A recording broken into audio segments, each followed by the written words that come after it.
Here's a story from some time ago. Back during when Battlefield 3 was out, and was still a respectable franchise, I joined a match on Metro where my team was getting spawn camped, and we were down like 100 points. In case you're not aware, Metro was kinda infamous back in the day because of its layout. Mostly just two straight lanes between main bases with capture points in between. It's pretty much a bottleneck only kind of map. Both teams get stuck at a stalemate and can barely move or make any kind of progress. Even if a team manages to break that stalemate, pushing can be really slow. Usually the winner is decided by who gets the center first. Spawn camping in general usually dictates the end result long before it happens, and getting spawn camped on Metro is Sisyphean. There's something else I need to explain. Suppression. You know what suppression is. Fire at an enemy's location to keep them down, so that you can maneuver around without counterfire. Thing is, unless it's a hard locked mechanic, suppression just doesn't exist within video games, like at all. There's no fear of death, duh, but in multiplayer games you'll just respawn. So players will still try to pop you while you're shooting at them. Since a lot of games have regenerative health, or a healer, there's no fear of losing health. If you do get shot, just duck down for a couple of seconds. However, Battlefield 3 did try to implement a mechanic for suppression. Oh, by the way, I may get some details wrong about this. When a bullet hits somewhere close to a player, they'll get suppressed. Usually a low percentage except from sniper rifles. More bullets means more suppression. When enough bullets pushes suppression up to 100%, they'll start to suffer from its effects. The most notable effect is that their vision becomes blurred. However, there are some extra effects that pretty much everybody wasn't aware of. In addition, the player's accuracy drops, meaning more spread, more bloom, less bullet magnetism, etc. Also, the player's health ceases to regenerate, and they need an actual med pack to heal up. You suffer from these effects until you stop getting shot at and the suppression can deplete. But there's an obvious problem with this. Why bother going through the effort of suppressing the enemy until a teammate can flank them when you can just shoot them yourself? Why waste time and ammo making the enemy duck? Just shoot them, that's all that's important to the game. Well, hopefully this little tell can shed some light. So, I jump into the game as a support class, the least popular class in the game. Assault class have a grenade launcher, so one-hit kills. The engineer class has rockets, so one-hit kills. The recon class has sniper rifles, so one-hit kills. The support class? A mortar? Pfft, the enemy will be running around, you'll miss, don't bother. Also, this is Metro, no open sky. So I jump in as support, find some cover, like a tipped over vending machine, throw down my ammo box that nobody uses, and set up my tripod. You can unlock a tripod for some weapons. When laying down or next to chest high cover, you press a button and set up your weapon with a tripod. It locks you into that position, no moving, but you get very little recoil or bullet spread. Aim down the lane and...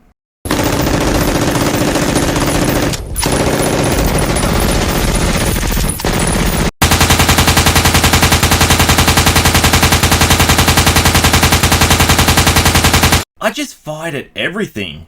I shot everything. I shot their cover. I shot the walls. I shot the ground. I shot the trains.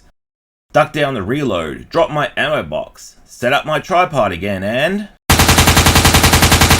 But since I was locked in place and making a lot of noise, why wasn't the spawn camping enemy team killing me?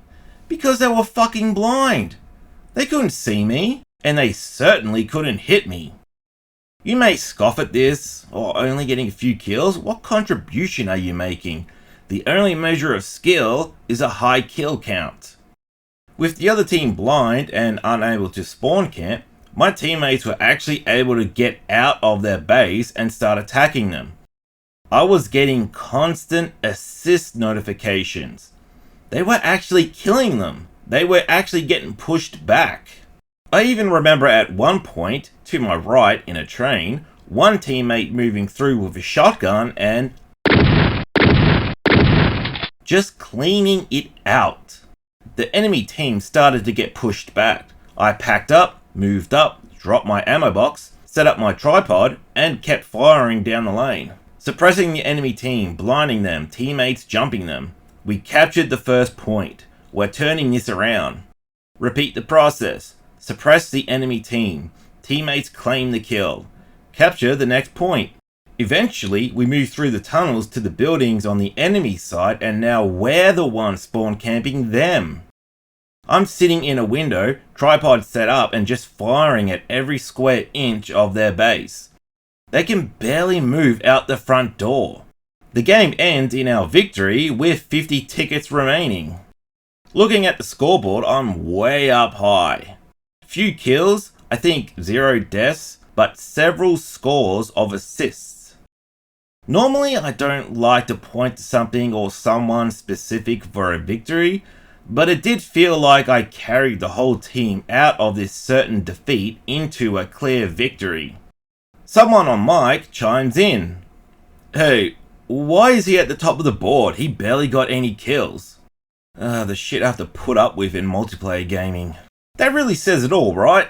Nobody cares about the tank pulling aggro, or the support healing the team, or even the guy spotting the enemy team. Measurement of worth and skill is determined by kill count. People even use spawn camping as a measure of skill. Pussies. Everybody wants to be the guy in the gunner seat, mowing down scores of enemy players. Nobody wants to be the driver who's focusing on positioning and avoiding enemy fire. The guy making the other guy get all the kills. Even if someone begrudgingly becomes the driver, they'll still try and get splatter kills for themselves, regardless of the potential danger they'll be putting themselves in. Sometimes you get kudos. Another time in Battlefield 3 I was playing Assault class, except I was equipped with the smoke grenades and defibrillator. When a teammate went down, I fired my smoke between their corpse and the enemy team, ran out, revived them, and ran back to cover. After the match, a guy messaged me and thanked me for reviving him 14 times in that match. The ending score had our team winning by about 50 points.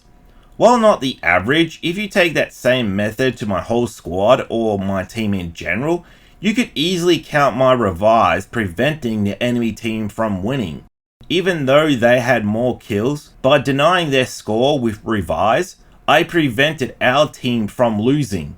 Not that anybody could ever actually notice on that scale. Another time in Halo 3, I loaded into Rocket Race, which is multiple teams of 2 on mongooses with rocket launchers only and damage immunity. The aim is to drive to the zones to score points while using rockets to disrupt the other players.